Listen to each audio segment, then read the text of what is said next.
Hello friends, সবার প্রথমে বলো আমার লুকটা কেমন লাগছিল সেদিনকে আমাকে। তো সেদিনকে এই যে আমি আর আমার জানেমান দুজনে মিলে পুরো রেডি হয়ে বেরিয়ে পড়েছিলাম একটু ঘুরতে যাওয়ার জন্য। শুধু আমরা দুজনেই না, আমাদের স্যার আমাদের অটো করে একটা মন্দিরে নিয়ে যাচ্ছিল।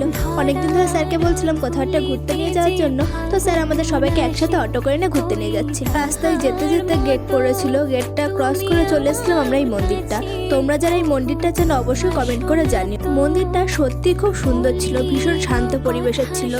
আজকে ফার্স্ট টাইম এই মন্দিরটা গেলাম। মন্দিরের ভেতরে যেহেতু কোনো ভিডিও বা ফটো তোলা এলাও ছিল না, তো পেছন দিকে এসে আমি একটু ভিডিও করে নিয়েছিলাম। মন্দিরটার পেছন দিকেই ছিল একটা পুকুর বা লেক টাইপের, ভীষণ সুন্দর। আর এই মন্দিরে প্রচুর ঠাকুর ছিল, দেখলে সত্যি মনটা জুড়িয়ে যায়।